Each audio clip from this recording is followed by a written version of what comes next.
अरे यार, मेरे फोन की बैटरी खत्म हो गई। घर कैसे जाऊंगी? कैब वाले भैया को पैसे भी तो देने थे। मम्मी ने सब्जी लाने के लिए भी कहा था और रात की मूवी का प्लान। चिप्स और पॉपकॉर्न कैसे खरीदूंगी अब मैं? मोदी जी के डिजिटल इंडिया ने पूरी इंडियन इकोनॉमी को डिजिटलाइज कर दिया है और हम लोगों की लाइफ एकदम बदल गई है। इनोवेशन और एंटरप्रेन्योरशिप को एक नया डिजिटल स्पेस मिल गया है। पर ये सारे बिग टेक प्लेटफॉर्म जो हमारी कम्युनिकेशन आसान कर रहे हैं, ट्रैवल आसान कर रहे हैं, घर बैठे बैठे खाना और घर का राशन तक पहुंचा रहे हैं, इन सब के पास हमारा डाटा है which is personal to us। तो उस डाटा का क्या और उस डाटा को प्रोटेक्ट कैसे करें? हेलो एवरीवन, मैं हूं फरहत नईम और आप देख रहे हैं इंडिया लीगल। डाटा प्रोटेक्शन के लिए हमारे पास अभी इंफॉर्मेशन टेक्नोलॉजी एक्ट ऑफ 2000 और इंडियन कॉन्ट्रैक्ट एक्ट ऑफ 1872 है।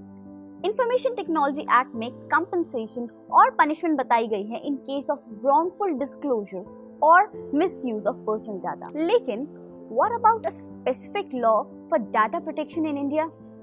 डाटा प्रोटेक्शन लॉ की फाउंडेशन 2017 में रखी गई थी, जब सुप्रीम कोर्ट ऑफ इंडिया ने अपनी judgment KS Puttaswamy versus Union of India, जिसे हम पुत्तस्वामी जजमेंट भी कह देते हैं, उसमें प्राइवेसी को इनहेरेंट रिकॉग्नाइज किया to right to life and liberty, जो article 21 of constitution of India में रिकॉग्नाइज किया गया है, जिससे पता चलता है कि राइट टू प्राइवेसी हमारा फंडामेंटल राइट है। इस जजमेंट के बाद ही श्री कृष्णा कमेटी सेटअप की गई, जिसने 2018 में पर्सनल डाटा प्रोटेक्शन बिल का ड्राफ्ट बनाया। 2019 में ministry of electronics and information technology ने personal data protection bill Rajya Sabha में पेश किया, पर इस बिल को वापस ले लिया गया। Fast forwarding to the year 2022 and to today's topic, digital personal data protection bill. इस बिल ने एक डिजिटल नागरिक के राइट्स एंड ड्यूटीज फ्रेम किए और डाटा फिड्यूशरी, मतलब वो जो हमारा डाटा कलेक्ट एंड प्रोसेस करते हैं, उनके ऊपर ऑब्लिगेशन दी कि जो डाटा उन्होंने हमारे से कलेक्ट किया है उसको लॉफुली यूज किया जाए। इस बिल को बनाने के लिए गवर्नमेंट ने ग्लोबल बेस्ट प्रैक्टिसेस को कंसीडर किया और दूसरी कंट्रीज जैसे सिंगापुर, ऑस्ट्रेलिया, यूरोपियन यूनियन के पर्सनल डाटा प्रोटेक्शन लेजिस्लेशन को रिव्यू किया। ये बिल पर्सनल डाटा को प्रोटेक्ट करता है। तो ये पर्सनल डाटा है क्या? सादा सरल शब्दों में पर्सनल डाटा वो है जिससे किसी भी इंडिविजुअल की पहचान की जा सकती है। समझाते हैं, जैसे अगर कोई कहे कि 15 साल की बच्ची वो पेन लेकर गई थी, अब कौन 15 साल की बच्ची? पर अगर कोई बोले कि साक्षी नाम की लड़की जिसका एड्रेस ये है, जिसका आधार नंबर ये है, वो यहाँ आई थी और पेन लेकर गई थी, अब इस इंफॉर्मेशन से आप आइडेंटिफाई कर सकते हैं कि वो लड़की कौन थी। तो ये इंफॉर्मेशन पर्सनल इंफॉर्मेशन है। ये बिल पर्सनल डाटा की प्रोटेक्शन के लिए है। तो किस डाटा पर ये बिल एप्लीकेबल नहीं है? Non automated processing of personal data, offline personal data, personal data processed by an individual for any personal or domestic purpose, personal data about an individual that is contained in a record that has been in existence for at least 100 years। पूरे bill में दो important terms की बात की गई है, data principal and data fiduciary. Data principal वो है जो डाटा प्रोवाइड करा रहे हैं, जिसका ये डाटा है, जैसे कि हम, और डाटा फिड्यूशरी वो एंटिटी है जो इंडिविजुअल के पर्सनल डाटा को प्रोसेस करती है, उसके पर्पस और मीन्स ऑफ प्रोसेसिंग डिसाइड करती है। एक चीज जो इस बिल की यूनिक है, दैट इज कि ये इंडिया की लेजिस्लेटिव हिस्ट्री में पहली बार है कि इंडिविजुअल को हर एंड शी करके रेफर किया जाएगा, इर्रेस्पेक्टिव ऑफ देयर जेंडर। तो अभी तक जो हम सारे एक्ट्स में ही एंड हिम पढ़ते थे, वो इस लेजिस्लेशन में शी एंड हर होगा। ऑल्सो इंडिया की लिंग्विस्टिक डाइवर्सिटी को कंसीडर करते ये प्रोविजन बनाया गया कि इंडिविजुअल को बेसिक इन्फॉर्मेशन उनकी लैंग्वेज में प्रोवाइड कराई जाएगी, जिससे कि वो एक फेयर असेसमेंट कर सकें अपने पर्सनल डाटा को लेकर। पर यहाँ तो कदम कदम पर धरती बदले रंग। इतनी लैंग्वेजेस हैं तो कितनी लैंग्वेजेस में प्रोवाइड कराएंगे information? To answer this, the bill says basic information हमें कॉन्स्टिट्यूशन के 8th शेड्यूल में जो लैंग्वेजेस हैं, जो कि 22 लैंग्वेजेस हैं, इन सारी लैंग्वेजेस में प्रोवाइड कराई जाएंगी। ये डाटा प्रोटेक्शन बिल 7 प्रिंसिपल पर बेस्ड है, दैट इज जो पर्सनल डाटा लोगों का ऑर्गेनाइजेशन के पास है, वो सिर्फ लॉफुल और फेयर तरीके से ऑर्गेनाइजेशंस यूज कर सकती हैं। जो पर्सनल डाटा है ऑर्गेनाइजेशन के पास, वो सिर्फ उसी पर्पस के लिए यूज हो सकता है जिस पर्पस के लिए उसे कलेक्ट किया गया था। डाटा मिनिमाइजेशन मतलब जितने डाटा की जरूरत है सिर्फ उतना ही डाटा कलेक्ट करना। अगर कोई काम आपके नाम और मोबाइल नंबर से भी हो सकता है तो बिना जरूरत पेरेंट्स का नाम, उनकी डिटेल्स, घर का एड्रेस लेने की क्या जरूरत है। Principle of accuracy of personal data. Reasonable effort होना चाहिए टू मेक श्योर कि जो डाटा है इंडिविजुअल का वो सही हो और अप टू डेट हो। Principle of storage limitation.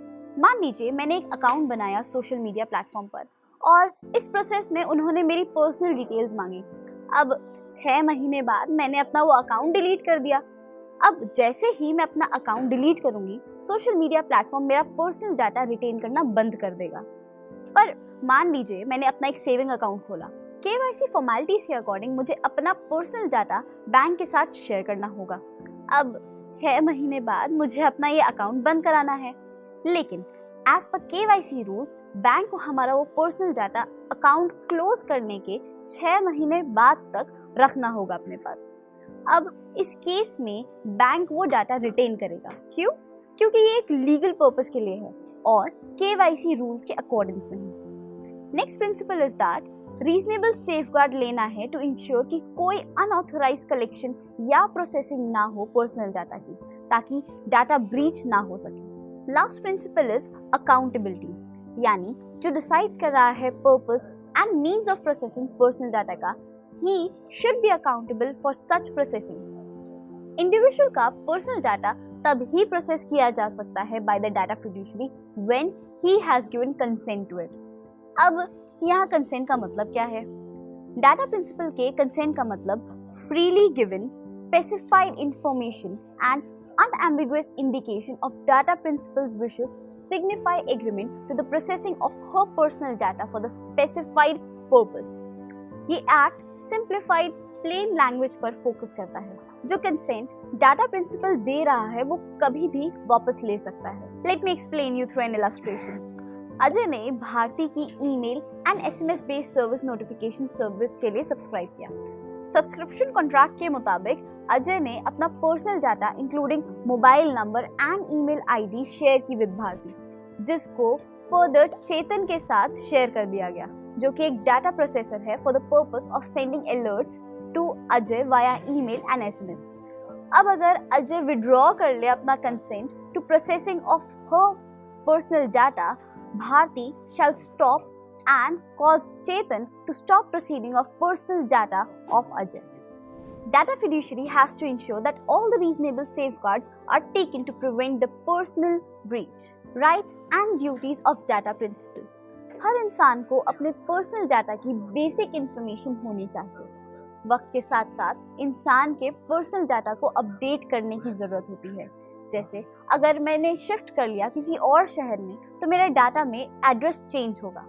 अब पर्सनल डाटा कलेक्ट करने में कुछ गलतियाँ, एरर्स हो सकती हैं, तो हमारे पास राइट टू फाइल कंप्लेंट है विद द डाटा फिड्यूशरी और हमारे पास राइट टू फाइल ग्रीवियंस है with the data protection board in case of lack of response and unsatisfactory response.